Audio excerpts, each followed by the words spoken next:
Tomorrow will mark 1 year since the tragedy of October 7th, 2023.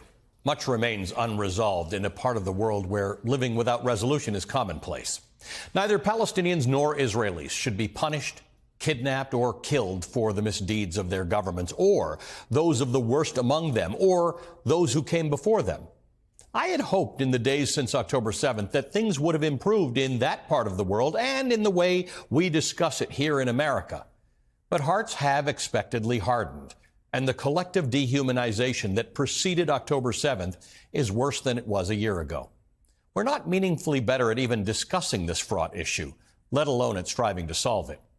There are no two sides to the Middle East. There are dozens of sides, and we as humans are capable of holding many of them at the same time. The people who populate that much troubled land, regardless of the political views they hold or the perilous situations in which they live, are in many cases genetic cousins. And whether they are Jewish, Muslim, Christian, or Druze, they are descended theologically of the same Abrahamic faith. And perhaps most importantly, they're all children or grandchildren or great-grandchildren of trauma, generational trauma that imprints on one the ability to dehumanize others. But it doesn't have to be like this, or at least it doesn't have to end this way. Awful things have happened in the last year in a place where awful things have been happening for the better part of 100 years. There's plenty of blame to go around for the situation in the Middle East, but blame solves nothing. It is my sincere hope, 1 year later, that we reconcile around this matter for the sake of everyone involved, that we step back from othering people because of their long-held and possibly valid views on the issue, that we cease to see political disagreement on how to solve the Middle East conflict as a battle against an enemy that we must defeat.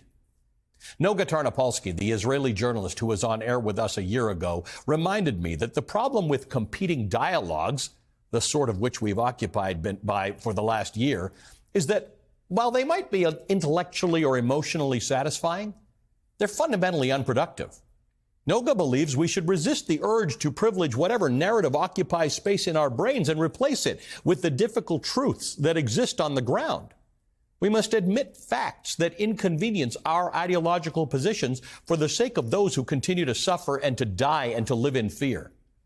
Noga reminded me of our responsibility as journalists to push away from bias and toward generosity in our public dialogue about the Middle East.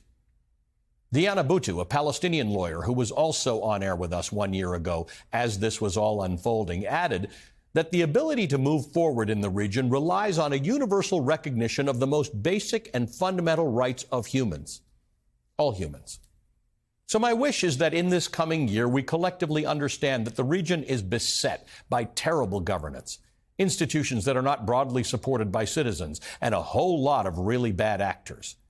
But despite that, the region is populated by passionate people with the most human of desires to live in peace, to control their lives, and to have responsible and accountable government.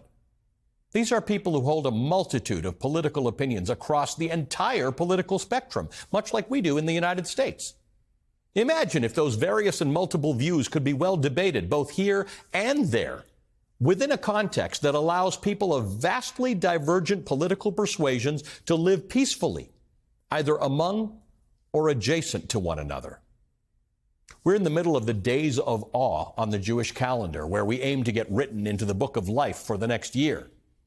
My additional hope for this year is that a great and enduring understanding emerges around Israel and Palestine, replacing the mistrust and the hatred that is literally killing people daily. And that we in the West support and encourage mutual understanding, respect, empathy, pluralism, above all else, both in the region and perhaps equally importantly, among ourselves here. It is our lot in life, and it's not a bad lot, to live among those who have different views. It was the basis of the founding of this nation almost 250 years ago.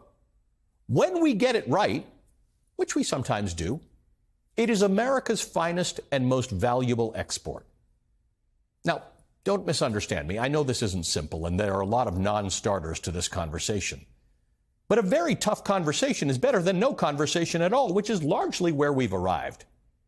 Let's resolve to have those truly difficult conversations respectfully and forego simply scoring points and accusing those with whom we do not agree of having nefarious motives. Let's really stretch ourselves to try to understand and maybe even articulate the opinions of those with whom we strongly disagree.